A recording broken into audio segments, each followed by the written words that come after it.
ইজা সামাউন শাক্কাত, এই সূরাগুলি যেন পড়ে, তাহলে কিয়ামতের দৃশ্য তার চোখের সামনে প্রতিভাত হবে। কিয়ামতের দৃশ্যটা আসলে কেমন হবে সেই সূরাগুলি তেলাওয়াত করলে সে বুঝতে পারবে।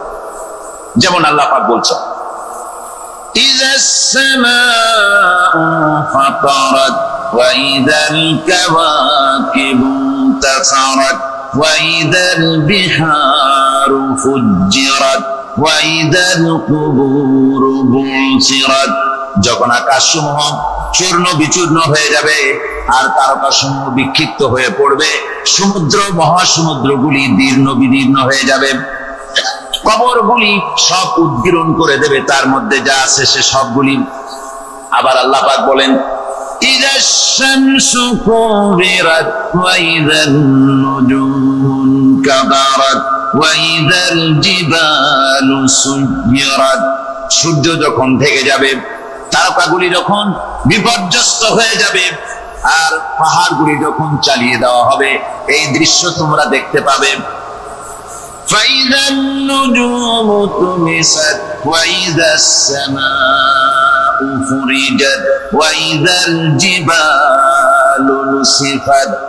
সেদিন অবস্থা এমন হবে, সমস্ত তারকাগুলি স্তিমিত হয়ে যাবে আর আকাশসমূহ দীর্ণ বিদীর্ণ হয়ে যাবে, আর দেখতে পাবে পাহাড়গুলি সমস্ত পাহাড়গুলিকে উড়িয়ে দেওয়া হবে। আবার অবস্থা আরো কি হবে, فَإِذَا بَرِقَ الْبَصَرُ وَخَسَفَ الْقَمَرُ وَجُمِعَ الشَّمْسُ وَالْقَمَرُ। যখন চক্ষু বিস্ফারিত হয়ে যায় মানুষের, চাঁদ আর সূর্য নিষ্প্রভ হয়ে যাবে, সব একাকার হয়ে যাবে, চন্দ্র এবং সূর্য তার অস্তিত্বকে হারিয়ে ফেলবে। শুধু তাই নয়, ওয়াহুমিলাতিল আরদু ওয়াল জিবালু ফাদুক্কাতা দাক্কাতাও ওয়াহিদা। জমিন ও পাহাড়গুলির মধ্যে সংঘর্ষ লাগিয়ে দেওয়া হবে, আর এক ধাক্কায় জমিন এবং সমস্ত পাহাড়গুলি চূর্ণ বিচূর্ণ হয়ে যাবে। সুবহানাল্লাহ ওয়া বিহামদিহি। আল্লাহ রাব্বুল আলামিন বলছেন, এইভাবে করে কিয়ামতের দৃশ্য, বিভীষিকাময় দৃশ্য তোমরা দেখতে পাবে। আর সেদিনের রাজত্বটা কার হবে? আল মুলকু ইয়াউমাইযিনিল হাক্কু লির-রাহমান। সেদিনের রাজত্ব হবে কেবলমাত্র রহমানের। অর্থাৎ যেসব কৃত্রিম বাদশাহী দেখে তোমাদের চোখে ধাঁধা লেগে গিয়েছে, তোমাদেরকে দুনিয়ার বাদশাহী দেখে তোমরা ধোঁকায় পড়ে গিয়েছো, এসব বাদশাহী কিছুই টিকবে না সেদিন। সেদিন শুধু বাদশাহী থাকবে একমাত্র আল্লাহ পাকের। কার থাকবে বাদশাহী? জোরে বলেন কার? আল্লাহ রাব্বুল আলামিন যখন কিছুই থাকবে না, ঘোষণা করবেন, লিমানিল মুলকুল ইয়াউম লিল্লাহিল ওয়াহিদুল কাহ্হার। আজকে কার রাজত্ব? চারিদিক থেকে আওয়াজ আসতে থাকবে, পরাক্রমশালী আল্লাহ রাব্বুল আলামিনের রাজত্ব আর কারো নয়।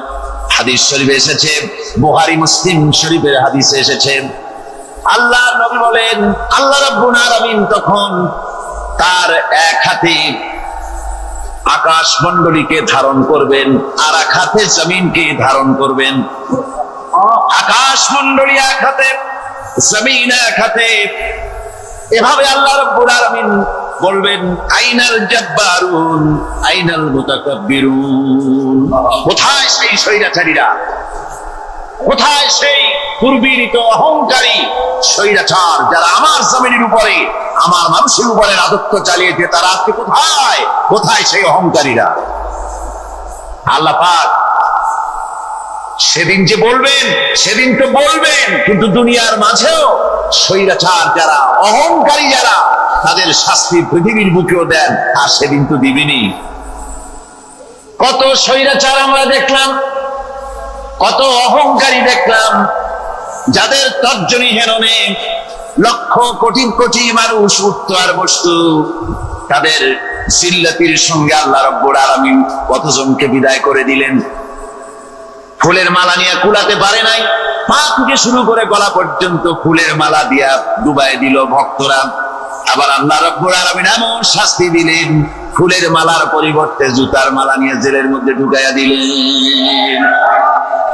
ঠিক কিনা? অহংকারী আর স্বৈরাচার যারা হয়, আল্লাহ পাক এভাবে তাদের দৃষ্টান্ত দেখিয়ে দেন। আমরা কত দেখলাম, 9 বছরের রাজা 10 বছরের সাজা। পৃথিবীর মুখে যারা অহংকার করে, যারা স্বৈরাচার হয়, আল্লাহর আইনকে যারা বৃদ্ধঙ্গুষ্টি প্রদর্শন করে, আল্লাহ পাক তাদের জমিনেও দেখান। এখানে চূড়ান্ত ফয়সালা আল্লাহ করেন না, আসল ফয়সালার জায়গা তো আছেই, তবে এখানে নমুনা দেখায় দেন। কিন্তু মুশকিল হচ্ছে, ইতিহাসের সবচাইতে বড় শিক্ষা হলো ইতিহাস থেকে মানুষেরা শিক্ষা গ্রহণ করে না। একজনে যে কাম করে বিপদে পড়ে, আর একজন এসে আবার সেই পথে অগ্রসর হয়, নিশ্চিত মৃত্যুর পথে। আমার বন্ধুগণ, আল্লাহ পাক বলছেন সেই দিন আমার রাজত্ব হবে, আর কারো রাজত্ব হবে না। وَكَانَ يَوْمًا عَلَى الْكَافِرِينَ عَسِيرًا। আর ওই দিনটা, ওই কিয়ামতের দিন হবে কাফেরদের জন্য সবচাইতে কঠিন। সবচাইতে কঠিন হবে কাদের জন্য? কাফেরদের জন্য। কাফের কারা? কাফের হচ্ছে তারা যারা নাকি আল্লাহর আইনকে অস্বীকার করেছে, আল্লাহকে অস্বীকার করেছে, আল্লাহর আইনকে অস্বীকার করেছে। ওরা কি? কাফের। কুফর শব্দের অর্থ হচ্ছে গোপন করা। এই জন্য অন্ধকার রাতকে আরবিতে কাফের বলা হয়েছে, অর্থাৎ যা সব জিনিসকে অন্ধকার দিয়ে ঢেকে দেয়। তো কুফর হচ্ছে সেই জিনিস যা মহাসত্যকে ঢেকে দেয়, সত্যকে, মহাসত্যকে ঢেকে দেয় যে জিনিস, সেটাকে কুফর বলা। আর এই কাফের অন্ধকারে ঘুরে মরে, সে কোন আলোর খোঁজ পায় না। আল্লাহ রাব্বুল আলামিন বলেন, কাফেরদের কথা এখন শোনাচ্ছেন আল্লাহ পাক, ওয়াল্লাযীনা কাফারু আউলিয়াউহুমুত তাগুতু ইউখরিজুনাহুম মিনান নূরি ইলাজ যুলুমাত।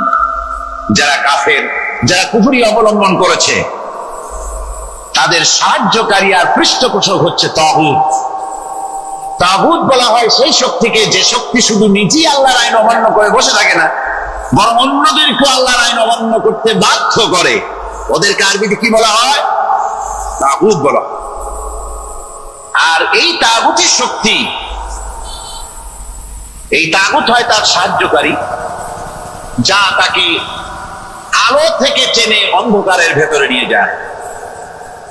আর কাফের হচ্ছে আল্লাহ পাকের ভাষায়, অর্থাৎ কোরআনের ভাষায়, কাফের হচ্ছে সবচাইতে নিকৃষ্ট প্রাণী, সবচাইতে নিকৃষ্ট জীব। মহাসত্যকে যারা অস্বীকার করেছে, যারা আল্লাহকে মানে না, যারা আল্লাহ কোরআনকে মানে না, যারা ইসলামকে স্বীকার করে না, তারা সবচাইতে নিকৃষ্ট প্রাণী। আল্লাহ রাব্বুল আলামিন বলেন, ইন্না শাররাদ দাওয়াবি ইনদাল্লাহিল্লাযীনা কাফারু ফাহুম লা ইউমিনুন। নিশ্চয়ই আল্লাহর জমিনে সব বিচরণশীল জীব যত আছে, আল্লাহ বলছেন আমার জমিনে বিচরণশীল জীব যত আছে, তার মধ্যে সবচাইতে নিকৃষ্ট প্রাণী হলো যারা ঈমান আনে নাই, যারা বিশ্বাস করে আমি আল্লাহকে, যারা পরকালকে বিশ্বাস করে নাই, যারা কোরআনকে বিশ্বাস করে নাই, যারা ইসলামকে বিশ্বাস করে নাই, পৃথিবীর মধ্যে তারা সবচাইতে নিকৃষ্টতম প্রাণী। আল্লাহ বলেন শুধু নিকৃষ্ট জনক, নিকৃষ্ট প্রাণী বললেই সারে না, এরা হলো চতুষ্পদ জানোয়ারের মতো। কে বলতেছেন? আমি বলছি না, কিন্তু আল্লাহ পাক বলতেছেন চতুষ্পদ জানোয়ারের মতো কাফেরেরা। وَمَثَلُ الَّذِينَ كَفَرُوا كَمَثَلِ الَّذِي يَنْعِقُ بِمَا لَا يَسْمَعُ إِلَّا دُعَاءً وَنِدَاءً। এই কাফেরদের দৃষ্টান্ত হচ্ছে সেই রাখালের মতো, যে রাখাল তার পশুদেরকে ডাকে, আর ওই পশুরা একটা ডাক শোনে মাত্র, কিন্তু কি যে বলে তা তো পশুকে বোঝে না। বলে, বুঝতে পেরেছি? তখন এই ঘটনাটাকে কবি এভাবে লিখতেছেন সাজায়, একদা সুখদায়ক প্রমোদা বদন দর্শন করিব ঝরিল নয়ন, হেসে কহে সে রূপসী সবিস্ময় মন, কহ দেখি মহাশয় কহ কি কারণ। বিষয় বিরাগী তুমি ভুবনে প্রচার, কি হেতু জন্মিল তব মানস বিকার। সামান্য ললনা রূপ করি দর্শন, উচিত না হয় তব অশ্রু বরিশন। বুজুর্গ ব্যক্তি ওই মহিলার দিকে তাকিয়ে তাকিয়ে কাঁদতেছেন। সুন্দরী মহিলা বলেন, আল্লাহর বুজুর্গ বান্দা, আপনি এলাকার ভিতরে বুজুর্গ এবং পীর হিসাবে, বুজুর্গ ব্যক্তি হিসাবে আপনি বিখ্যাত। আজকে আমাকে এখানে দেখে আপনি আমার দিকে তাকায় আমার রূপ উপভোগ করতেছেন আর কাঁদতেছেন। আপনার মতো সংসার বিরাগী মানুষ আমার মতো একটা সুন্দরী মেয়েকে দেখে ভাবে কাঁদা ঠিক না। বুজুর্গ ব্যক্তি বলছেন, হেসে কহিলাম বালে করহ শ্রবণ, নেত্র ঝরে তব হেতু ভেব না এমন। যে শিল্পী রচিল ওই সুধাংশু বদন, তাহার তরে ঝরে নেত্র নয়নে জীবন। বান্দার বান্দি, আমি তোমাকে দেখি কান্দি না, আমার চোখে পানি বেরিয়ে গেছে। তোমারে দেখে আমি মনে মনে ভাবলাম, এত সুন্দর করে যিনি মানুষ বানিয়েছেন, না জানি ওই আল্লাহ রব্বুল আলামিন কত বড় সুন্দর। আমার ভাইরা, সুতরাং চোখ থাকতে ওরা আল্লাহ রাব্বুল আলামিনের কুদরত ওরা দেখে নাই, কান থাকতে কোরআনের আওয়াজ ওদের কানের মধ্যে ঢোকে নাই, বিবেক থাকতে আল্লাহর দ্বীনকে বুঝতে পারে নাই, চিন্তা করতে পারে নাই। আল্লাহ রাব্বুল আলামিন বলেন, উলাইকা কাল্লানাম, এরা হলো চতুষ্পদ জানোয়ার। বালহুম আদাল, শুধু জানোয়ার না, জানোয়ারের চাইতেও নিকৃষ্ট। এমনই জানোয়ার, আল্লাহ বলেন শুধু জানোয়ার না, জানোয়ারের মতো শুধু খায় জন্মের মতো। ওয়াল্লাযীনা কাফারু ইয়াতামাত্তাউনা ওয়া ইয়াকুলুনা কামা তাকুলুল আনাম। এই কাফেরগুলির কাম শুধু ফুর্তি করা, গান বাজনা, নাটক, গল্প, এই সব কাজ তাদের। নামাজ নাই, রোজা নাই, আল্লাহ চিন্তা নাই, তাহাজ্জুদ নাই, পরেশগারি নাই, শুধু গান আর নাচ। দেখেন না ফুর্তি। এই যে 1 জানুয়ারি রাত 12টার সময় আমার ঘুম হয়ে গেল, এই যেখানে আমি ছিলাম, বিকট আওয়াজ। আমি মনে করলাম পাশের বাড়ি বুঝি ডাকাত পড়ছে।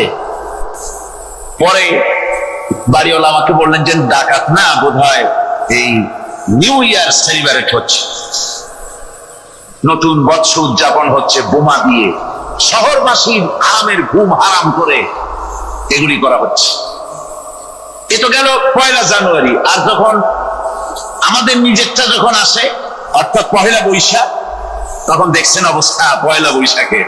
এবছর আমাদের দেশে 1 বৈশাখে ঢাকায় যে দৃশ্য আমি টিভির মধ্যে দেখলাম, তাতে আমার মনে হয়নি যে 12 কোটি মুসলমানের দেশে রাজধানীতে এই দৃশ্য হচ্ছে।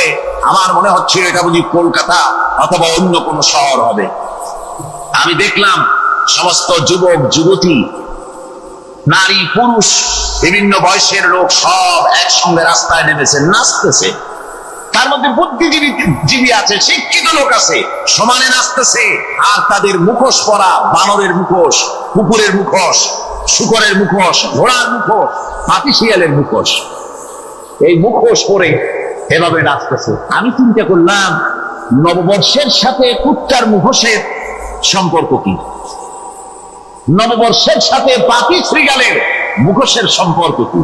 তাহলে ওরা কি বলতে চায় যে আগামী বছরটা আমরা কুত্তার ভূমিকায় অ্যাক্টিং করব, অথবা শ্রীগালের মতো ঝুটচামি করব জাতির সাথে? তারপরে কি করলো? সকাল বেলায় যুবক যুবতী 1 বৈশাখ সূর্য উদয়ের আগে রমনা লেকের পাড়ে গিয়ে সব দাঁড়িয়েছে বাসন্তী রঙের শাড়ি পরে। তারপরে সেখানে দাঁড়িয়ে সূর্য উদয়ের পরে তাকিয়ে সকাল বেলায় ভাবে করজোর করে বলছে, এসো হে নববৈশাখ স্বাগতম হে। নববৈশাখ অলক্ষে বোধহয় এটা শুনে বলতেছে, বাবাজিরা আমারে ডাকতেছো, অপেক্ষা করো, আমি আসতেছি। আমারে ডাকতেছো, আমি আসতেছি, কোমরে গামছা বেঁধে আসতেছি, 225 মাইল ফিরে আসতেছি, 30 ফুট উচ্চ জলোচ্ছ্বাস নিয়ে আসতেছি, নববৈশাখের মজা। আমার ভাইরা, মুসলমান নববর্ষ উদযাপনের সাথে মুসলমানের কিসের সম্পর্ক? মুসলমান যদি এই দিন উদযাপনই করে তাহলে তাকে করতে হবে ফজরের নামাজ পড়বে। মুসলমান নববর্ষ উদযাপন করবে, ফজরের নামাজ পড়বে, তারপরে কোরআন শরীফ তেলাওয়াত করবে, দরুদ শরীফ পড়বে, আল্লাহর দরবারে হাত তুলে বলবে, রব্বুনা রাব্বি, 31 বছর পার করে দিলাম, নাফরমানি ছাড়া কিছুই তো করি নাই, বিগত বছরে যা করেছি মাফ করে দাও, আগামী বছরটা গোটা জাতি আর দেশের জন্য কল্যাণকর মঙ্গলময় করে দাও। এটাই তো বলা উচিত ছিল নাকি? বলে তা না করে, তা না বলে, বৈশাখের পরিচালককে না দেখে সরাসরি বৈশাখকে আহ্বান করা হয়েছে। আর বৈশাখ আহ্বান করার মজা জনমের মতো দেখাই দিয়েছে। আল্লাহ রাব্বুল আলামিন তাই বলেন, কাফেররা তাদের কাজ হলো শুধু খাওয়া, তারা এমন খাওয়া খায় জনমের মতো খায়। ইয়াকুলুনা কামা তাকুলুল আনাম, জানোয়ারে যেমন খায় ওই রকম খায়। তার মানে খায়, একটু বিসমিল্লাহ কয় না, খায় যখন ছেড়ে দেয় তখন আলহামদুলিল্লাহ বলে না, বাহাজ্জা খায়, আবার বাহাজ্জা খায়, ডাব একটা কাটলো, বিসমিল্লাহ নাই, খাইলো, 2-4 ঝোঁক খাইয়া পুরা ডাবটার ফালাই দিল। ডাবটা কি তোমার বাজান তৈরি করছিল নাকি? একটু বিসমিল্লাহ বললা না, একটু শুকরিয়া আদায় করলা। আমি গত এই ডিসেম্বর গেল, ডিসেম্বরের 16 তারিখে আমেরিকা থেকে এসেছি। ওখানে দেখলাম তারা প্রতি নভেম্বর মাসে শেষ বৃহস্পতিবার থ্যাঙ্কস গিভিং ডে অবজার্ভ করে। তা আমি জিজ্ঞেস করলাম, থ্যাঙ্কস গিভিং ডে জিনিসটা কি? ওরা বললো, এটা হচ্ছে এই যে গড আমাদেরকে সারা বছর ভালো খাওয়াইছে, আমাদেরকে ভালোভাবে পড়াইছেন, সুন্দর রেখেছেন, এই জন্য আমরা গডকে থ্যাঙ্কস দেই নভেম্বরের এই শেষ দিনটিতে। সারা বছরের ভালো খাইছি, ভালো থাকছি, এই জন্য গভর্নমেন্টকে মানে গডকে থ্যাঙ্কস দিলাম। আমি আমার আলোচনায় সেখানে বললাম যে দেখেন, রাশিয়ার সাথে আমেরিকার পার্থক্য তো এখানে, ওরা গডকে অস্বীকারই করেছে, গডই মানে না। আর এরা গডের নামাজ রোজা বা ইবাদত কিছু করুক আর না করুক, গডের অন্তত একটা ধন্যবাদ দেয়। ওরা ওদের ডলারে লিখেছে, ইন গড উই ট্রাস্ট, প্রত্যেকটা ডলারে লেখা আমরা গডে বিশ্বাস করি। তো শুকর আদায় করলে তো আল্লাহ বাড়িয়ে দিবে। আল্লাহ রাব্বুল আলামিনের সুন্নাত হলো, শুকর যদি কেউ আদায় করে আল্লাহ বাড়িয়ে দেন। লা ইন শাকারতুম লা আযীদান্নাকুম ওয়া লা ইন কাফারতুম ইন্না আযাবী লাশাদীদ। আমার নিয়ামতের শুকর যদি আদায় করো আমি বাড়ায় দেব, আর যদি নিয়ামতের শুকর আদায় না করো তাহলে মস্ত বড় শাস্তি তোমাদের জন্য রেখেছি। তো আমেরিকা শুকর আদায় করে নিজেরা খাইয়া, কিন্তু ওদের জমিন হলো বিশাল জমিন। আমি কয়েকবার গিয়েছি এবং বহু স্টেট সফর করেছি। ওদের জমিন এত ফার্টাইল, জমিনে যদি রীতিমতো তারা ফসল ফলাতো, এই ফসল সারা দুনিয়ার দরিদ্র ভূমুক্ষ জনতাকে খাওয়াইয়া বাঁচাইতে পারত। কিন্তু ওরা তা করে না। ওরা করে কি? ওরা মুনাফার হার, বাজার দর ঠিক রাখার জন্য নির্দিষ্ট পরিমাণ জমিনে ফসল ফলায়, কিন্তু জমিন এতই উর্বর, ওদের মেজারমেন্ট করা, মাপ করা, হিসাব করা ফসল হয় না, ফসল হয় বেশি। তখন বাড়তি ফসলকে তারা প্রতি বছর লক্ষ লক্ষ টন আলু আর গমকে তারা সমুদ্রে নিক্ষেপ করে। তাদের আলু এবং গম সেই সময় তারা নিক্ষেপ করে সমুদ্রে যখন ইথিওপিয়া, সুদানে মানুষ না খেয়ে মরছে। পৃথিবীর বিভিন্ন দেশে মানুষ ক্ষুধার যন্ত্রণায় যখন চিৎকার করছে আর তাদের এই চিৎকারে আকাশ বাতাস ভারী হয়ে যাচ্ছে, তখন ওরা এই কামটি করছে। তাই আমি প্রথম দিন বলেছিলাম যে রাশিয়া যেমন খান খান হয়েছে, অস্তিত্ব বিলুপ্ত হয়েছে আল্লাহর সাথে নাফরমানি করার কারণে। আপনারা বলতে পারেন কমিউনিজম কি একটা সহজ ব্যাপার? একটা বিরাট শক্তি পৃথিবীর বুকে, কত দেশ তারা ডমিনেট করতেছিল, কোন যুদ্ধ নাই, কোন রক্তপাত নাই, বিনা ধাক্কায়, বিনা বাতাসে, বিনা ঝড়ে বিশাল মহিরুহু চিৎপটাং। এটা হলো কেন? কেন হলো রাশিয়ার এই দশা? আমি লালদিঘির ময়দানে বলে গেছিলাম, আমি চিন্তা করে যেটা পাইছি সেটা হচ্ছে এই দুনিয়ার সমস্ত মতবাদ আল্লাহকে কোনো না কোনো প্রকারে স্বীকার করে। তার কথা মানুক আর না মানুক, আছে একটা কিছু এতটুকু বলে যে আল্লাহ আছেন বা গড আছে বা একটা কিছু আছে। কমিউনিজম, সমাজতন্ত্র হলো পৃথিবীর একমাত্র নিকৃষ্ট মতবাদ, যে মতবাদ সরাসরি আল্লাহকে অস্বীকার করেছে, বলেছে আল্লাহ নাই, দেয়ার ইজ নো গড। তারা ধর্ম কাফির বলেছে। আল্লাহ পাক তাই কোন যুদ্ধ ছাড়া, কোন মারামারি ছাড়া, কোন রক্তপাত ছাড়া এই বিশাল শক্তিকে উৎকারে উড়িয়ে দিলেন, তুলার মতো হয়ে, গোটা রাশিয়া তুলার মতো হয়ে, পেঁজা তুলা, ধোনা তুলার মতো হয়ে সব উড়ে চলে গিয়েছে, অস্তিত্ব বিলুপ্ত হয়ে গিয়েছে। কিন্তু আমাদের দেশের খুচরা কমিউনিস্টরা এখনো স্বপ্ন দেখে। ওই যে কালকে বলেছি, তারা বলে কলমের খোসা এটা এখনো নষ্ট করা যাবে না, এটা এখনো চালু করা হবে, এখনো চীনে আছে, এখনো কিউবায় আছে। ওই কিউবা থেকে চীন থেকে ফিদেল কাস্ট্রোর একটু আওয়াজ শোনে, চীন থেকে মিস্টার ব্যাং না কি জানি না, ব্যাং এর আওয়াজ শোনে, আর তাই মনে করে এ বুঝি সমাজতন্ত্রের বিজয়ের গান। না, চীন থেকে আর কিউবা থেকে যে আওয়াজ আজকে উঠতেছে, এই আওয়াজ সমাজতন্ত্রের বিজয়ের আওয়াজ নয়, এটা হলো সমাজতন্ত্রের মরণ যন্ত্রণার গোঙানির আওয়াজ। কাজী এরা দুনিয়ার বুকে শুধু আনন্দ এবং ফুর্তি করে, আল্লাহকে চিনতে তারা ব্যর্থ হয়েছে। আল্লাহ রাব্বুল আলামিন বলেন, অবিশ্বাসীদের কৃতকর্ম, তাদের কাজগুলি, তাদের কর্মফল সব নিষ্ফল হয়ে যাবে। ওয়াল্লাযীনা কাফারু আ'মালুহুম কাসারাবিন বিকিআতিন ইয়াহসাবুহুল যামআনু মা। আল্লাহ পাক বলেন, কাফের যারা, অবিশ্বাসী যারা, যারা আমাকে অস্বীকার করেছে, অবিশ্বাস করেছে, তাদের আমলগুলি হলো মরুভূমির মধ্যে মরীচিকার মতো। মরুভূমির মরীচিকা, মানুষ যখন মরুভূমির ভিতর দিয়ে যায়, পানির পিপাসা লাগে, দূরে দেখে পানি চিকচিক করতেছে, আর ওই মরীচিকা যেটাকে সে পানি মনে করেছিল, হাত্তা ইযা জাআহু লাম ইয়াজিদহু শাইআ, যেটাকে সে পানি মনে করে ছুটতেছিল, যখন কাছে গেল আল্লাহ পাক বলেন কিছুই সেখানে পায় না, শুধু মরীচিকা, বালু আর বালু।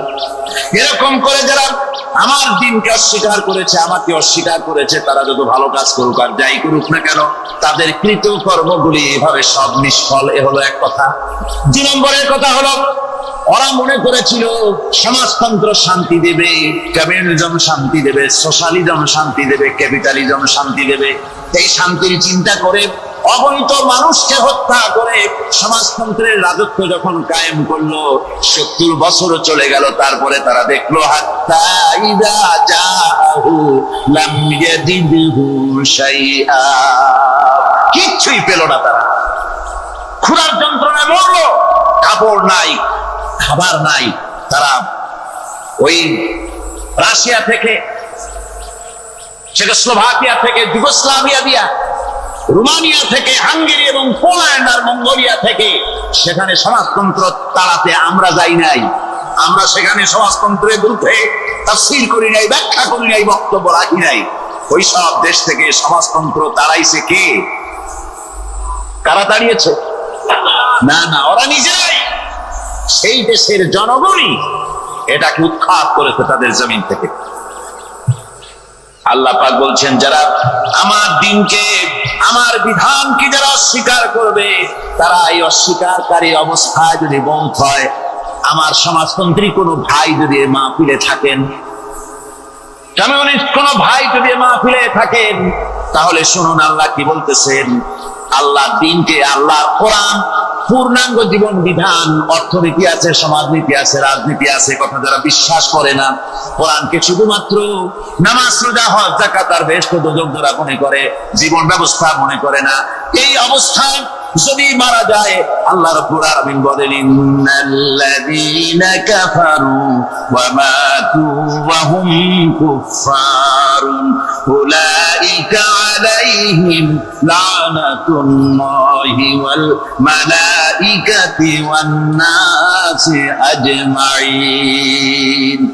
আল্লাহ রাব্বুল আলামিন বলেন, আমাকে অস্বীকার করার অবস্থায়, আমার দ্বীনকে, বিধানকে অস্বীকার করার অবস্থায় যদি মউত হয়ে যায়, তাহলে আল্লাহ, ফেরেশতা এবং তাম পৃথিবীবাসীর অভিসম্পদ তার উপরে হতে থাকে, লানত হতে থাকে। খালিদিনা ফিহা লা ইউখাফফাফু আনহুমুল আযাবু ওয়া লা হুম ইউনজারুন। এই অভিসম্পদ অবস্থায় তারা সব সময় লিপ্ত থাকবে, না তাদের আযাবকে কমায় দেওয়া হবে আর না তাদের কোন রকম অবকাশ দেওয়া হবে। মিল্কি ওয়ে, যেটা অন্ধকার রাত্রে, তারকা সজ্জিত রাতে উত্তর দক্ষিণ দিকে টানা একটা পথের মতো দেখা যায়, এটা হচ্ছে গ্যালাক্সি, এটাকে বলা হয় মিল্কি ওয়ে। এটা হচ্ছে ছায়াপথ। অসংখ্য তারকার মধ্যে রয়েছে। কত বড় বড় তারকা, অনেক দূরে, তাই আমরা দেখি বিন্দু বিন্দু। আসলে কি বিন্দু না, কত বড় জানেন? বিজ্ঞানীরা বলেছেন দৈত্যের মতো বিরাট বিরাট তারকা আছে, যে সূর্য পৃথিবীর চাইতে 13 লক্ষ গুণ বড়। এরকমের সূর্যের অন্তত 3 কোটি সূর্য খাইয়া হজম করতে পারে, এরকম অসংখ্য তারকা মিল্কি ওয়ের ভিতরে আল্লাহ সৃষ্টি করেছেন। সুবহানাল্লাহ বিহামদিহি, সুবহান। আর মানুষ লাফায়, 4 আঙ্গুল মানুষ খালি লাভ দেয় মোষ কতগুলো রাখিয়া, আনন্দে লাফা। কি শক্তি তোমার! মহাশূন্যের তুলনায় এই পৃথিবীর অবস্থান কি জানেন? এই জন্য যত বেশি পড়াশোনা করবেন মাথা নত হয়ে যাবে। কমিউনিস্ট হয় ছাগলেরা, বুদ্ধিমান কোনোদিন কমিউনিস্ট হয় না। কারা কমিউনিস্ট হয়? ছাগলগুলি, যাদের আকল নাই, তাদের জ্ঞান নাই, বুদ্ধি নাই, ওরাই কমিউনিস্ট হয়। কোন চিন্তাবিদ, কোন বিজ্ঞানী কমিউনিস্ট হয় না। মাথা নত হয়ে যায়, আল্লাহর এই সৃষ্টি দেখে পাগল হয়ে যায়। নিঃসন্দেহে আল্লাহ আছেন, নইলে পরে এগুলি হয় কি করে? আমি চিন্তা করে পাই না কমিউনিস্ট হয় কেমনি, কতখানি পাগল হইলে হয়। ছোট্ট একটা রুমাল দেখলে মনে করি কোন তাঁতি এটারে বানাইছে। একটা এই কি জানি কয় মাইক দেখলে মনে করি কেউ এটাকে বানাইছে। টেবিল দেখলে মনে করি কেউ বানাইছে। ফ্রিজ দেখলে মনে করি বানাইছে কেউ। একটা সুই দেখলে মনে করি কেউ এটাকে বানাইছে। আর এই বিশাল পৃথিবী, ওই বিশাল আকাশ, কমিউনিস্টরা কয় এমনি এমনি হয়েছে। আমার বন্ধুগণ, মাথা নত হয়ে আসবে চিন্তা করলে কি বিশাল সৃষ্টি আল্লাহ পাকের। এই ছায়াপথ, এই গ্যালাক্সি, এর তুলনায় পৃথিবীর অবস্থান কোথায়? পৃথিবীর অবস্থানটা হচ্ছে, আমার হাতে একটি কলম। এই কলমটা কাগজের উপরে আমি যদি এই নিপটা রাখি, কাগজের ভিতরে নিপে যতটুকুন জায়গা টাচ করবে, মহাশূন্য গ্যালাক্সি মিল্কি ওয়ে, আল্লাহর ওই মহাশূন্যের তুলনায় পৃথিবীর অবস্থান একটা কলমের নিপে যতটুকুন জায়গা নাই, এর থেকে বেশি নয়। এই যদি হয় পৃথিবী, তাহলে সেই পৃথিবীর মানুষ আপনি, আপনি কতটুকুন? সলিমুদ্দিন বসিরুদ্দিন খালি লাফা। আমার বন্ধুগণ, লাভ কি? লাভের চোটে বলে হ্যান করেঙ্গে ত্যান করেঙ্গে, লাঠি কে আন্দার মুগুর ভরেঙ্গে। কয়দিন পর শোনা যায় শীত হয়ে পড়ছে, কিছু নাই। সুতরাং আল্লাহ পাকের অসীম সৃষ্টি জগৎ, এর সঙ্গে বিজ্ঞানের সংঘর্ষ কম। 2-1টা পয়েন্টে আছে, বাকি সবগুলিতে বিজ্ঞানের আবিষ্কার যত বাড়তেছে, আল্লাহরে চেনা, সৃষ্টি জগৎকে জানা মানুষের জন্য তত সহজ হচ্ছে। আর রহমান আল্লামাল কোরআন, কোরআন শিখিয়েছেন আমাদেরকে। রহমান এমন নিয়ামত দিয়েছেন যার মধ্যে সব আছে। মানুষ সৃষ্টির ব্যাপারে, মানব সৃষ্টির ব্যাপারে নির্ভুল তথ্য যদি পেতে হয়, তাহলে কার কাছে যাব? জোরে কন। আল্লাহর কাছে যেতে হবে। আর আল্লাহর কাছে না যাইয়া মানব সৃষ্টির রহস্য যদি জানতে যাই ডারউইনের কাছে, তাহলে আপনার মামু হবে সুন্দরবনের বান্দরেরা। ঠিক কিনা?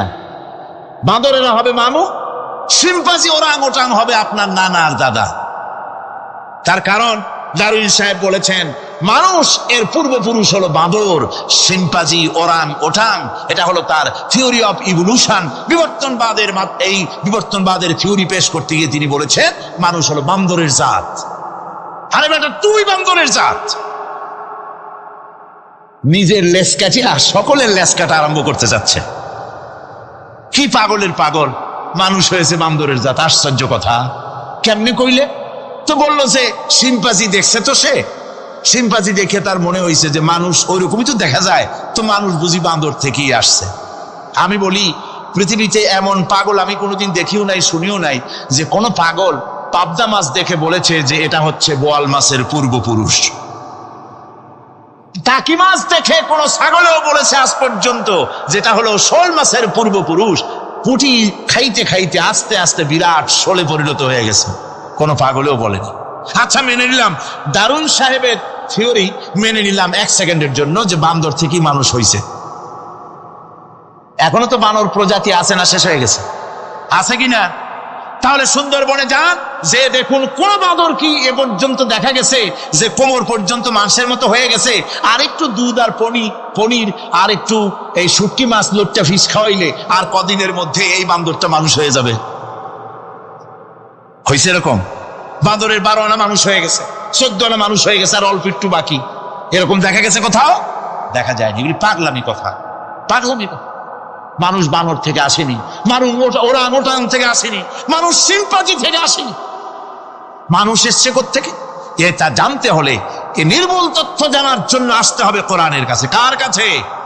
আল্লাহ রাব্বুল আলামিন তার হাবিবের মুখ থেকে মানব সৃষ্টি রহস্য তিনি উদ্ঘাটন করে দিয়েছেন। তিনি বলেছেন, দুনিয়াবাসীকে শুনিয়েছেন, ফালয়ানজুরিল ইনসানু মিম্মা খুলিক মিন মাইন দাফিকিন ইয়াখরুজু মিন বাইনিস সুলবি ওয়াত তারাইব।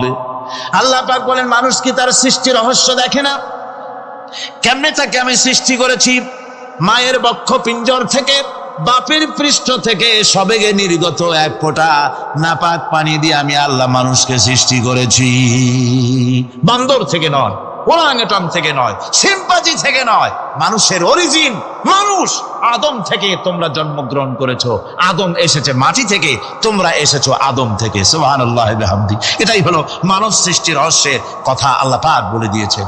অন্যত্র আল্লাহ বলেন, ইন্না খালাকনাকুম মিন তুরাবিন সুম্মা মিন নুতফাতিন সুম্মা মিন আলাকাতিন সুম্মা মিন মুদগাহ। নিষ্প্রাণ মাটি থেকে তোমার উৎপত্তি হয়েছে, আর এই নিষ্প্রাণ মাটি দিয়ে তোমাকে তৈরি করা হয়েছে। এগুলি মাতৃগর্ভের ভিতরে গিয়া নাপাক পানি ফোঁটা জমাট রক্ত হয়েছে, গোশত হয়েছে, তারপরে মানুষের আকৃতি দিয়েছি, আর এরপরে বাচ্চার আকারে মায়ের পেট থেকে আমি আল্লাহ মানুষ করে তোমাকে বের করেছি। সুতরাং মানব সৃষ্টি রহস্যের কথা বিজ্ঞানের সাথে যেটা সাংঘর্ষিক হবে কোরআনের সাথে, আমরা সেটা মানতে পারি না। আমাদেরকে মানতে হবে মূল জ্ঞানের কেতাবটা। মূল জ্ঞানের কেতাব কোনটা? জোরে কম তো কোনটা?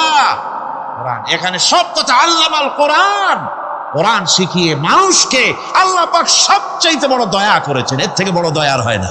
কোরআন শিখিয়েছেন আমাদের, যার মধ্যে সমস্ত তথ্যের কথা আল্লাহ পাক বলেছেন। The universe and doctor Einstein বইয়ের ভিতরে লেখা হয়েছে যে একদিন এমন হবে যখন ধীরে ধীরে সূর্য তার আলো হারিয়ে ফেলবে, চন্দ্র নিষ্প্রভ হয়ে যাবে, আর পৃথিবী আস্তে আস্তে তার গতি হারিয়ে ফেলবে। একথা আজকের বিজ্ঞানীরা অথবা আজ থেকে কয়েক বছর আগের বিজ্ঞানীরা একথা বলছেন। কিন্তু রাসূল করিম সাল্লাল্লাহু আলাইহি ওয়াসাল্লামের মুখ থেকে আজ থেকে 1400 বছর আগে, যিনি বিজ্ঞানাগারে মোটেও পড়াশোনা করেননি, লিখতে জানেন না, পড়তে জানেন না, সই করতে জানেন না, বিজ্ঞান আসছে কথা বলছে, সেই কথা 1400 বছর 1500 বছর আগে রাসূল করিমের মুখ থেকে আল্লাহ পাক বলছেন। কোরআনে কারীম বলছে, ইয়াসআলু আইয়ানা ইয়াউমুল কিয়ামা ফাইদা বারিকাল বাসারু। আপনারা লাভ করেছেন, নামের আগে 6 হাত লম্বা ডিগ্রি আপনারা লাগাইছেন, আপনারা পণ্ডিত ঠিকই, কিন্তু এই কোরআন শরীফের জ্ঞান যদি আপনাদের না থাকে, আপনারা পণ্ডিত, তবে আপনারা মূর্খ পণ্ডিত। কি পণ্ডিত? কি পণ্ডিত? মূর্খ পণ্ডিত। ওরা বলে যে মৌলবীরা জানে কি, মৌলবীরা জানে কি? আরে ভাই, মৌলবীদের কাছে তো আসল জ্ঞান আছে, সুবহানাল্লাহ বিহামদি, এখানে সবটা আছে। আপনারা এখানে আসেন, এটা বিশ্বাস করলে আপনি সবটা পেয়ে যাবেন। কোরআন বিশ্বাস করতে পারলে, কোরআন জানতে পারলে আপনি সব জানবেন। কোরআনে কারীমের মধ্যে আল্লাহ পাক কত কথা বলেছেন, এর মধ্যে আছে আল্লাহ পাক বলেছেন আফালা ইয়ানজুরুনা ইলাল ইবিলি কাইফা খুলিকাত। এই যে আমি উটগুলোরে বানাইছি, কেমনে বানাইলাম তোমরা কি দেখছো? উট কেমনে বানিয়েছি? মুফাসসিরিনে কেরাম এর উপরে অনেক আলোচনা করেছেন। তারা বলেছেন যে উট মরুভূমির জাহাজ, তারপরে উটের পিঠে একটা চুট আছে, কোন উটের পিঠে 2টা চুট আছে, মাঝখানে বসে একটারে হেলান দিয়ে আর একটা ধরে বসা যায়। আমি দেখছি 2টা চুটওয়ালা উট, আফ্রিকান উট আমি দেখেছি, যে চুট সুবহানাল্লাহ দেখলে অবাক হয়ে যেতে হয় যে আল্লাহর কি কুদরত। উটের পৃষ্ঠে 2টা চুট, মাঝখানে আপনি বসবেন, পিছনেরটা একটা সোফা সেটের মতো, পিছনে হেলান দিলে, আর সামনে যখন সে মোরাল সমচড়াই উত্তরাই পথ দিয়ে নামা ওঠা করবে, তখন আপনি যেন পড়ে না যান সেজন্য সামনেরটা বুকের সাথে জড়ায় ধরবেন। এরপরে কি সৃষ্টি আল্লাহর, সুবহানাল্লাহ বিহামদিহি। জিরাফগুলি দেখুন, জিরাফগুলি তার মাথা কত বড় উঁচা। লন্ডন জুতে জিরাফ দেখলাম, সে জিরাফের দেহ থেকে তার মাথাটা 22 ফিট উঁচা। মানে সে যদি নিচে দাঁড়ায়, 3 তলা বিল্ডিং এর ছাদের উপরে নাস্তা দিলে তো নিচে দাঁড়ায় খাইতে পারে, এই অবস্থা। সেই জিরাফে পানি খাবে কেমনে? মাথা হলো অত উঁচায়, পিছনের ঠ্যাং 2টা খাটো, সামনের ঠ্যাং 2টো উঁচা, এখন পানি খাবে কেমনে? ওই মাথা নামাইতে গেলে ঠ্যাং তো অনেক উঁচা। আল্লাহ পাক এমন সুন্দর ব্যবস্থা করলেন, সামনের 2টা ঠ্যাং এভাবে সরাই দেওয়ার মতো। ও যখনই পানি খায় দেখলাম 2টা ঠ্যাং অনেক ছাড়াই দেয়, 2 দিকে ঠ্যাং চলে যায়, তখন মাথাটা সহজে নিচে নামায় আসে, পানি খাইতে পারে। এই সুযোগগুলি আল্লাহ সুবহানাহু ওয়া তাআলা তিনি করে দিয়েছেন। ওমা কুন্না আনিল খালকি গাফিলিন, আমি আমার সৃষ্টি জগৎ সম্পর্কে অমনোযোগী নহি। সুবহানাল্লাহ বিহামদিহি। ভল্লুকগুলি কি বিরাট বিরাট একটা ভল্লুক, শ্বেত ভল্লুক দেখেছি, কৃষ্ণ ভল্লুক দেখেছি, সে মনে হয় যেন পায়ের তলায় হাফসুল করে, ঠিক জুতা পায়ের তলাটা তেমন দেখা যায়, ওই রকমের তলাটা, গায়ে একেবারে পশম। লোক ওই বরফের দেশে থাকতো, সেতে শীত কষ্ট না পায়, সেই জন্য আল্লাহ একটা কম্বল ওর গায়ে জড়ায় দিয়েছে, অটোমেটিক কম্বল। সুবহানাল্লাহ বিহামদিহি। তো উট, আল্লাহ বলছেন উট কেমনে বানাইছি দেখছো? আফালা ইয়ানজুরুনা ইলাল ইবিলি কাইফা খুলিকাত। উট বানালাম কেমনে দেখেছিস? মানুষ অবাক হলো, আল্লাহ এত কথা ছুঁয়া উটের কথা বলছেন, কারণ নানান রকম মানুষ বলল। শেষ পর্যন্ত প্রাণীতত্ত্ববিদরা তারা আবিষ্কার করলেন মূল কারণটি। অনেক কারণ আছে আল্লাহ পাকে কথা বলা। উট তো মরুভূমির জাহাজ, তারপরে উট মানুষের অনেক উপকারে আসে, এ কথা বলা হয়েছে। প্রাণীতত্ত্ববিদরা খুঁজে তারা দেখতে পেয়েছে যে উটকে জবাই করে দেখা গেছে, উট সমস্ত প্রাণী বাতাস থেকে অক্সিজেন যতটা গ্রহণ করে ততটা ছেড়ে যায়, একমাত্র প্রাণী উট যে যতটা অক্সিজেন গ্রহণ করে বাতাস থেকে সবটা ছাড়ে না, 2/3 ছেড়ে দেয়, 1/3 তার লাংসের পাশে রাখার জন্য আল্লাহ পাক একটা চেম্বার তৈরি করেছেন। ওই চেম্বারের ভিতরে 1/3 অক্সিজেন থেকে যায়, কারণ পানিও রেখে, তার পানি রাখার জন্য রিজার্ভ ট্যাঙ্কি আছে, একটা রিজার্ভ ট্যাঙ্কি আছে, অক্সিজেন রাখার একটা চেম্বার আছে। এগুলি কেন? এই জন্য যে মরুভূমির ভিতরে সাইমুম শিল্প গোষ্ঠী না, কিন্তু ঝোড়ো হাওয়া, মরুভূমির ভিতরে ঝোড়ো হাওয়া, এই ঝোড়ো হাওয়া যখন আরম্ভ হয়ে যায় তখন মানুষ বাঁচতে পারে না, মানুষ টের পাইয়া সব বাড়িতে চলে যায়। মরুভূমিতে চড়ে বেড়ায় উট, সে যাবে কোথায়? ওর তো যাওয়ার জায়গা নাই। 7 দিন 8 দিন 1 সপ্তাহ 2 সপ্তাহ পর্যন্ত এই মরুভূমিতে ঝড় চলতে থাকে, বালুর ঝড়, কিচ্ছু দেখা যায় না। ওখানে দেখছিলেন বালুর পাহাড়, কালকে আজকে দেখবেন বালুর পাহাড় এখানে চলে আসছে, এইভাবে পাহাড় তৈরি হয়ে যায়, বালি উড়ায় নিয়ে যায় বাতাসে। এই বাতাসের ভিতরে বালু উঠতে থাকে সমানে, মানুষ প্রাণী কিছুই সেখানে শ্বাস করতে পারে না, বাঁচতে পারে না। উটের মতো প্রাণী যে মরুভূমিতে থাকে, ও বাঁচবে কি করে? আল্লাহ সুবহানাহু ওয়া তাআলা ওর লাংসের পাশে অক্সিজেন রাখার চেম্বার করে পানির ট্যাঙ্কি তৈরি করে দিয়ে রেখে এমন কায়দা করেছেন, ও যখনই টের পায় যে ঝড় শুরু হবে, সাথে সাথে ঠ্যাং দিয়া মুখ দিয়া গর্ত করে বালুর ভিতরে মাথা ঢুকাইয়া 1 সপ্তাহ 2 সপ্তাহ থাকতে পারবে মাটির তলে, অক্সিজেনের অভাব হবে না। আফালা ইয়ানজুরুনা ইলাল ইবিলি কাইফা খুলিকাত, দেখো নাকি কিভাবে সৃষ্টি করেছি আমি এই সুন্দর উটকে, একবার দেখো। আর শুকরিয়া তোমার মাথা নত হবে। যত বড় কমিউনিস্ট হও, আল্লাহর শ্রেষ্ঠের জন্য সেজদা দিতে বাধ্য হবে যদি তোমার ঈমান এতটুকুনো থাকে। জান্নাতীরা খামোশ হয়ে বসে থাকবেন। বিশ্বনবী মুহাম্মদ রাসূলুল্লাহ সাল্লাল্লাহু আলাইহি ওয়াসাল্লাম তখন বলবেন, হায় আল্লাহ রাব্বুল আলামিন, জান্নাতীরা আমার উম্মতেরা, তারা বুঝতেই পারে নাই তোমার কাছে যা বেশি আছে সেটা তারা বুঝতে পারে নাই।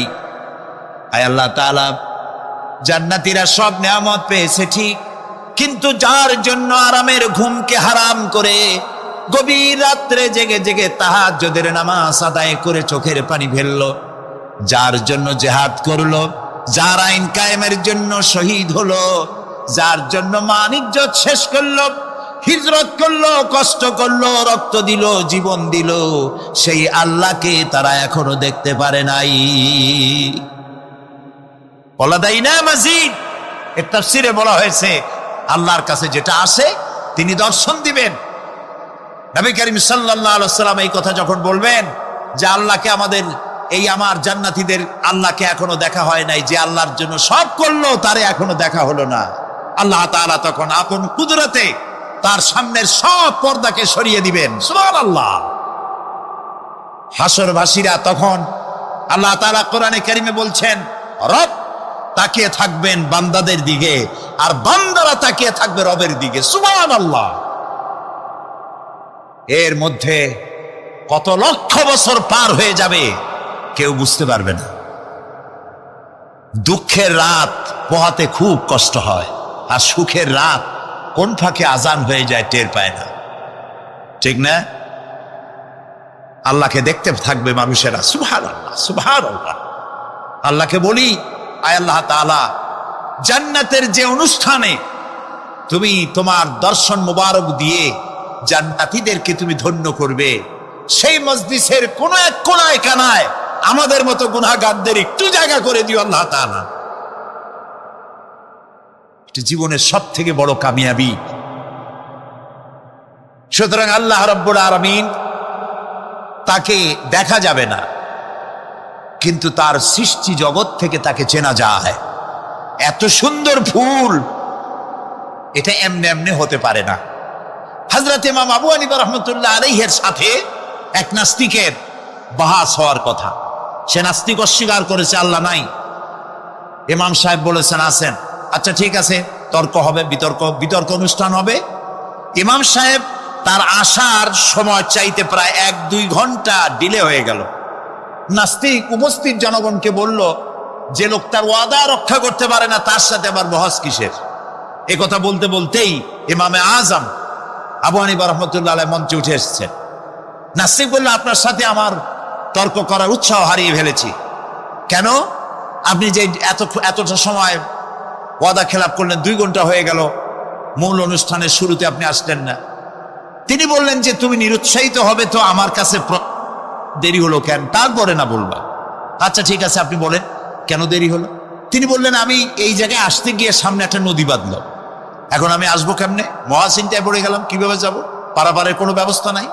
হঠাৎ দেখলাম পাশে একটা গাছ, আগে দেখিনি, দেখি যে একটা বড় গাছ। গাছটা কেমনে কেমনে কাইতে হয়ে পড়ে গেল, কেমনে কেমনে তাড়াতাড়ি করে কতগুলি তক্তা হয়ে গেল। ফটাফট তক্তাগুলি লাগিয়ে একটা নৌকা হয়ে গেল, লাফ দিয়ে পড়লো নদীতে। আমি চট করে উঠলাম সেই নৌকায় আর পাড়ি দিয়ে আসলাম। ওই তক্তাগুলি ফাটতে চিটতে আর লোহাগুলি লাগবে তড়িৎ গতিতে তাড়াতাড়ি হইতে যতটুকু সময় লাগছে আমার আসতে ওই জন্য দেরি হয়েছে। সুবহানাল্লাহ পরে কর। এখন নাস্তিক কয় যে আপনার সাথে আমি তর্ক মোটেই করবো না। কেন? কয় যে আপনার মাথার স্ক্রু ঠিক আছে কিনা। কয় কি জন্য? কয় আপন ইচ্ছায় একটা গাছ ফট করে এরকম হয়ে গেল, কোনো করাত ছাড়া মিস্ত্রি ছাড়া গাছগুলি চিরে ভেরিয়া তক্তা হয়ে গেল। আর কোন রকমের মিস্ত্রি ছাড়াই জোড়াতালি রেগে নৌকা হয়ে গেল, আর মাঝি ছাড়া পালায় গেলেন, আপনার মস্তিষ্কের স্ক্রুগুলি ঢিলা, আপনার সাথে আমি তর্ক করব। তিনি বললেন, নাস্তিক শোনো, বিনা মিস্ত্রিতে একটা গাছ চিরে ভেড়ে তক্তা হইতে পারে না, তোমার দলিল। বিনা মিস্ত্রিতে কতগুলি তক্তা একত্রিত একটা নৌকা হইতে পারে না, তাহলে বিশাল আকাশ বিনা মিস্ত্রিতে কেমনে তৈরি হইল? তোমার এই পা থেকে শুরু করে মাথা পর্যন্ত এই সুন্দর দেহ কেউ সৃষ্টি করে নাই, এমনি এমনি কলা গাছের মধ্যে হয়েছে তুমি। নাস্তিকের চোখ খুলে গেল। বলেন কি? আমি তো এইভাবে চিন্তা করি নাই, আমি মুসলমান হয়ে গেলাম। লা ইলাহা ইল্লাল্লাহু মুহাম্মাদুর রাসূলুল্লাহ।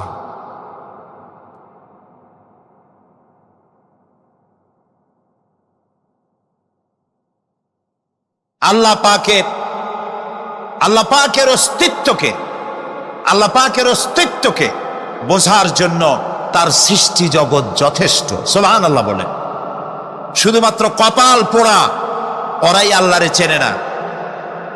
লক্ষ্য করুন, আপনার আমার পা থেকে শুরু করে মাথা পর্যন্ত কি সুন্দর বিন্যাস করেছেন আল্লাহ তাআলা। সুবহানাল্লাহ। আল্লাহ তাআলা বলেছেন, দেখো, আফালা ইয়ানজুরুনা ইলাল ইবিলি কাইফা খুলিকাত। তোমরা কি দেখো না যে আমি উটকে বানাইছি কেমনে? আল্লাহর আদাত মোবারক, আল্লাহর সিস্টেম, আল্লাহর কুদরত হচ্ছে এই লাঠি দিয়া পিটাইয়া মানুষকে হেদায়েত করার কোনো অভিলাষ, কোনো ইচ্ছে আল্লাহর নাই। সুবহানাল্লাহ বলেন। আল্লাহ রাসূলকে বলেছেন, ইন্নামা আনতা মুযাক্কিরুন লাস্তা আলাইহিম বিমুসাইতির। হে নবী, আমি আপনাকে উপদেশক করে পাঠিয়েছি পৃথিবীতে, লাঠি মারার জন্য দারোগা করে বাড়াই নাই। সুবহানাল্লাহ। আপনি আল্লাহরে মানবেন না, আল্লাহ একটা ফেরেশতা পাঠাই দেবে, পিটাই ওর গর্দানের চামড়া উঠাইবেন না। আল্লাহ বলেন যে দেখো, যুক্তি প্রমাণের মাধ্যমে তুমি আল্লাহকে চিনতে শেখো। নিজের দিকে তাকাও। আচ্ছা, তোমরা উট দেখো নাই? কে বলতেছেন? আল্লাহ বলছেন, উট দেখো নাই? আফালা ইয়ানজুরুনা ইলাল ইবিলি কাইফা খুলিকাত ওয়া ইলাস সামায়ে কাইফা রুফিআত। ওই বিশাল আকাশ আছে, দেখেন তো, এই যে প্যান্ডেলটা, আমাদের দৃষ্টিতে প্যান্ডেলটা বড়, কিন্তু আকাশের দৃষ্টিতে এটা কি? কিছুই না। এই প্যান্ডেলটুকুন তৈরি করতে কয়শো বাঁশ লাগছে, দেখছেন তাকাইয়া? আচ্ছা, এবার আকাশটার দিকে তাকা, কয়টা খুঁটি আছে? আল্লাহ তাআলা বলছেন, আনতুম আশাদ্দু খালকান আমিস সামাউ বানাহা। তোমারে বানানো কঠিন না ওই বিশাল আকাশটা বানানো কঠিন? তো অত বড় আকাশটাই তো আমি বানাইছি। কে বলতেছেন? আল্লাহ তাআলা। আল্লাহ বলছেন, আফালা ইয়ানজুরুনা ইলাল ইবিলি কাইফা খুলিকাত। উট বানাইছি কেমনে দেখো নাই? এইটা নিয়ে মুফাসসিরিনে কেরাম অনেক তাফসীর করেছেন। কেউ বলেছেন আল্লাহ তাআলা এই জন্য এটা বলেছেন যে উটের দুইটা হাঁটু। সমস্ত প্রাণীর হাঁটু কয়টা? দুইটা। আপনার কি দুইটা হাঁটু? একটু বুঝে শুনে জবাব দেন। আমাদের হাঁটু কয়টা? গরুর কয়টা? হাতির কয়টা? সব প্রাণীর হাঁটু একটা, উটের হাঁটু দুইটা।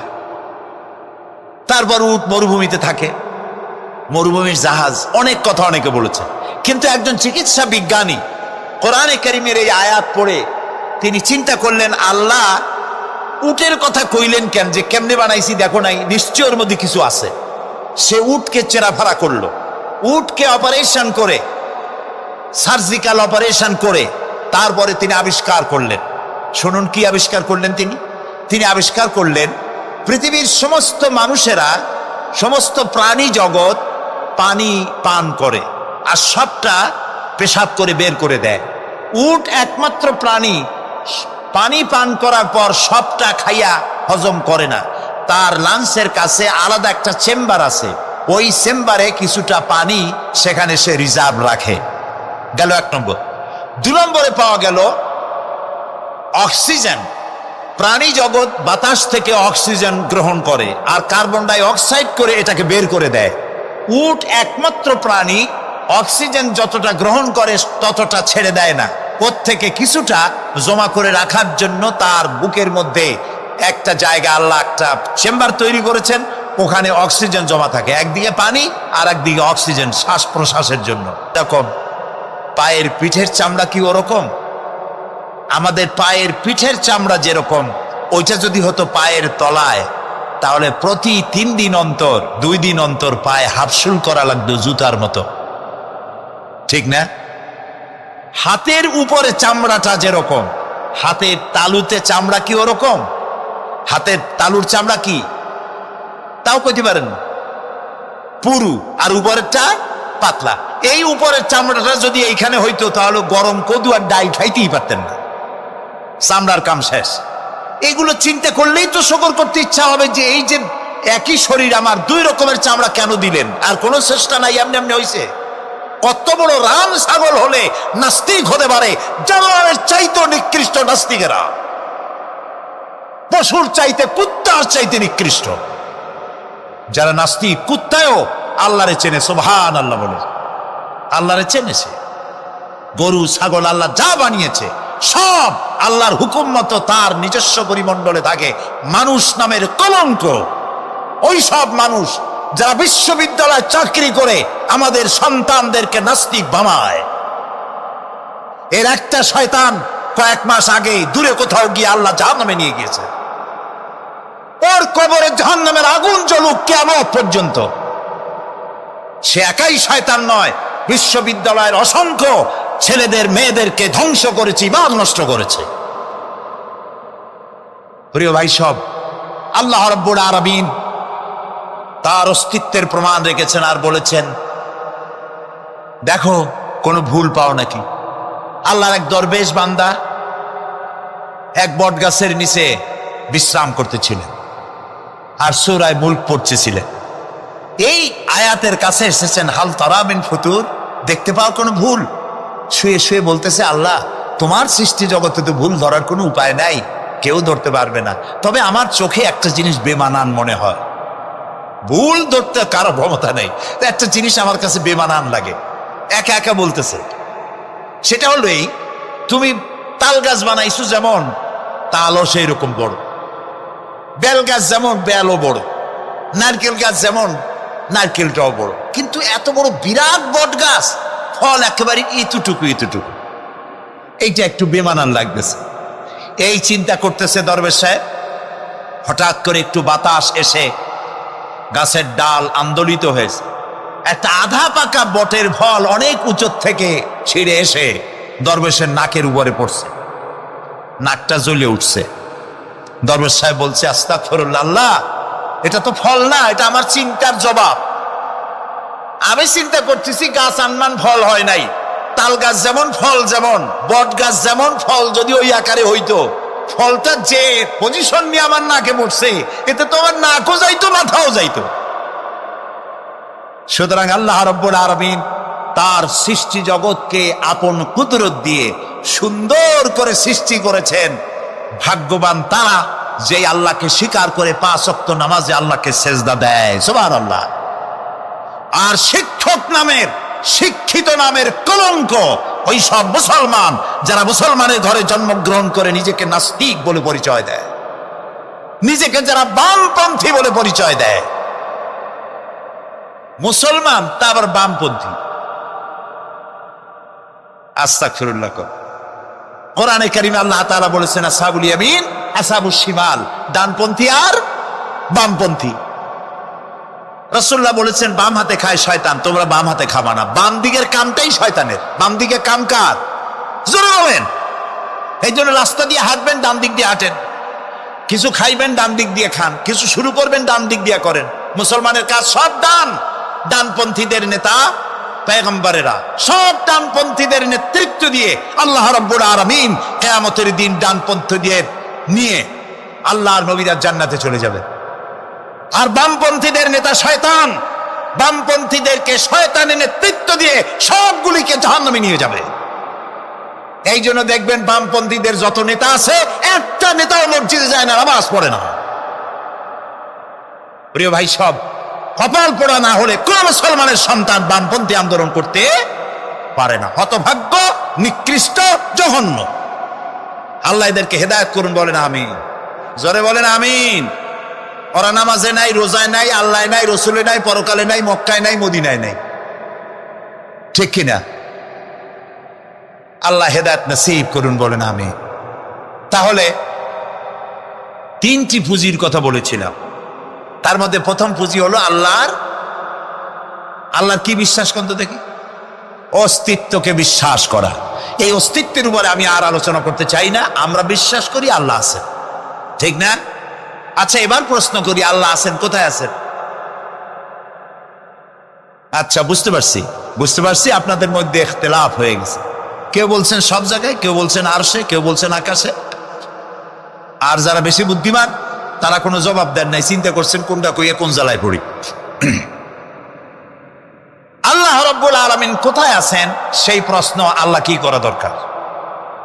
আল্লাহ আপনি কোথায় আছেন এই প্রশ্ন আমরা করার আগে আল্লাহ রাব্বুল আলামিন কোরআনে কারীমের মধ্যে জবাব দিয়ে দিয়েছেন, আর রাহমানু আলাল আরশি ইস্তাওয়া।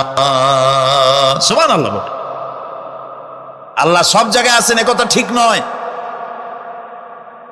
কেন ঠিক নয় সেটাও বুঝাই দেই। সব জায়গা বলতে তার মধ্যে তো টয়লেটও আছে। সব জায়গা বলতে আরো বহুত খারাপ জায়গা আছে, আমি সে জায়গাগুলির নাম নিলাম না।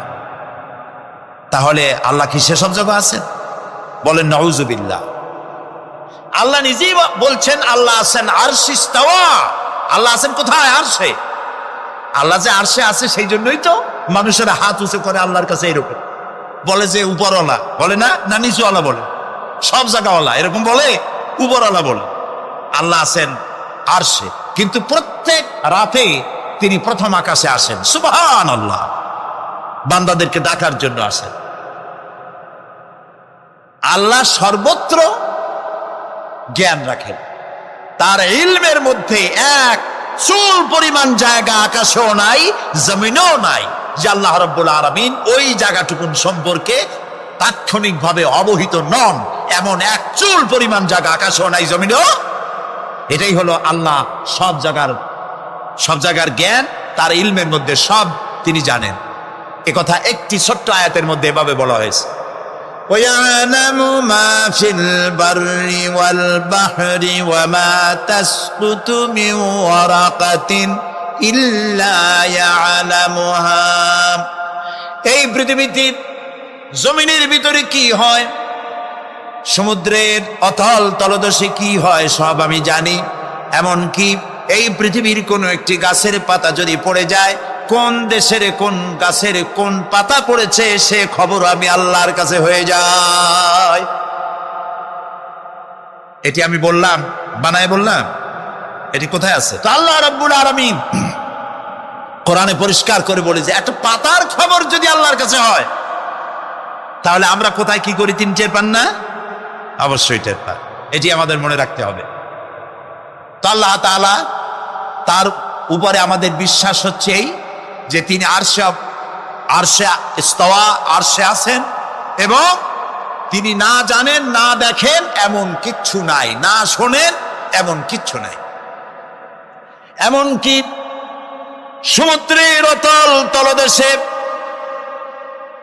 ছোট্ট পাথরের ভিতরেও যদি একটি পোকা যদি পালায়ে থাকে, এমন পোকা যা মাইক্রোস্কোপ যন্ত্র ছাড়া দেখা যায় না, এমন একটি পোকা আটলান্টিক বা প্রশান্ত মহাসাগরের অতল তলদেশে থেকে যদি ক্ষুধার যন্ত্রণায় চিৎকার মারে, কেউ শোনে না। আরশের মালিক আল্লাহ রাব্বুল আলামিন বলেন আমি শুনতে পাই। সুতরাং তিনি সব শুনতে পান, তিনি দেখতে পান, এবং সবকিছু তার নলেজে আছে। এ হচ্ছে আল্লাহর অস্তিত্বে বিশ্বাস। 2 নম্বরে আল্লাহর সিফাতে বিশ্বাস। 2 নম্বরে কি বলেন? সিফাত মানে কি? গুণ। বলেন কি? গুণাবলীতে বিশ্বাস। আল্লাহর নাম আল্লাহ। বলেন তো, আল্লাহ নয়, কিন্তু আল্লাহ হচ্ছে অশুদ্ধ, শুদ্ধ হচ্ছে আল্লাহ। বলার সময় মুখটা গোল হয়ে যাবে। বলেন তো, সবাই উচ্চারণ করেন আল্লাহ, আবার বলেন আল্লাহ, আবার বলেন আল্লাহ। সুবহানাল্লাহ। কি মধুর নাম, কি মজার নাম। কোন বান্দা যদি অন্তরের অন্তঃস্থল থেকে একবার যদি বলে আল্লাহ, আল্লাহ রাব্বুল আলামিন 70 বার সাড়া দিয়ে জিজ্ঞেস করেন বান্দা কি চাও, আমি শুনছি।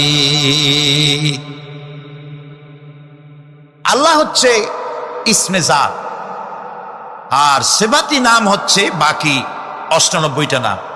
মোট ওয়ালাহুল আসমাউ হুসনা, আল্লাহ তাআলা রয়েছে পবিত্র নাম, অনেক নাম, 99টা নাম। কয়টা নাম? আল্লাহ হচ্ছে ইসমে জাত। এই যে আমরা অনেক সময় খোদা বলি, খোদার কসম, খোদার কিরা, খোদা হাফেজ বলি না আমরা? এই খোদা শব্দ যতটা সম্ভব এই শব্দ উচ্চারণ থেকে বিরত থাকা উচিত, কারণ আল্লাহর 99 নামের মধ্যে খোদা বলে কোনো শব্দ নাই। কেউ যদি 10 লক্ষ বার খোদা বলে, একবার আল্লাহ বলার সমান হবে না, হবে না। কেমন খোদা বলে আল্লাহ নিজের নামকে পরিচিত করেন নাই। আল্লাহর নাম হচ্ছে আল্লাহ, আল্লাহর নাম কি? আর বাকি হলো গুণবাচক নাম। তিনি রব, তিনি রাজ্জাক, তিনি ওয়াদুদ, তিনি জব্বার, তিনি কাহ্হার, তিনি রহমান, তিনি রহিম।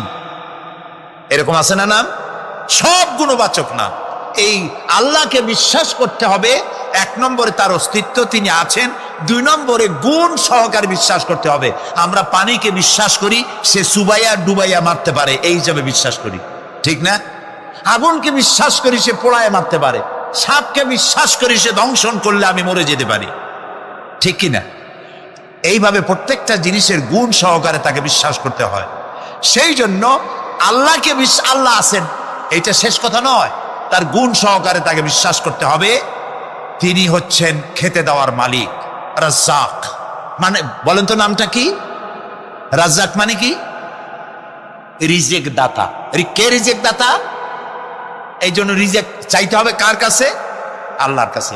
কোনো অভাব অভিযোগের জন্য আমি কাউকে বলবো না আপনি আমার খেতে দেন, আল্লাহর কাছে চাইতে হবে। চাইবো কার কাছে? আল্লাহর কাছে। খেতে দেওয়ার মালিক তিনি। আচ্ছা বলেন, এই পৃথিবীর মধ্যে মানুষেরা বেশি না হাতি, ঘোড়া, বাঘ, ভল্লুক, ময়না, টিয়া, মাছ, পাখি, পতঙ্গ, কীট এগুলো বেশি? কোনটা বেশি? আমরা বেশি না ওরা বেশি? ওরা বেশি, ওরা বেশি। এই যে অসংখ্য হাতি আছে পৃথিবীতে, হাতির পেট বড় না আমার পেট বড়? গন্ডারের পেট বড় না আপনার পেট বড়? কুমিরের পেট বড় না আপনার পেট বড়? আচ্ছা, এখন এই সব প্রাণীদেরকে কে খেতে দেন? আপনার আমার তো ব্যাংকে ডিপোজিট আছে, কম থাকুক বেশি থাকুক, গোলায় ধান আছে, চাউল আছে, বাড়িতেও আছে, আছে না? কিন্তু এই যে পাতিশিয়াল, ফক্স, পাতিশিয়াল চেনেন তো? চিনবেনই তো, সাংঘাতিক চালাকি উনি। এই পাতিশিয়াল কোন ব্যাংকের ম্যানেজারের কাছে গিয়ে বলছে যে ম্যানেজার সাহেব, এখন তো পৌষ মাস, আমি 10টা মুরগি চুরি করে আনছি, আমার নামে একটা অ্যাকাউন্ট খোলে, বৃষ্টির সময় যখন আমি চুরি করতে পারবো না তখন এগুলি উইথড্র করে আমি আমার পেট বাঁচাবো। এই কথা বলে শিয়ালের নামে, বাঘের নামে কোন অ্যাকাউন্ট আছে ব্যাংকে? কোরআন শরীফে আল্লাহ তাআলা বলছেন এমন অনেক প্রাণী আছে পৃথিবীতে যারা তাদের রিজেক সংগ্রহ করে রাখে না। আল্লাহ বলেন আমি আল্লাহ তাদেরকে রিজেক দেই। কে দেয়?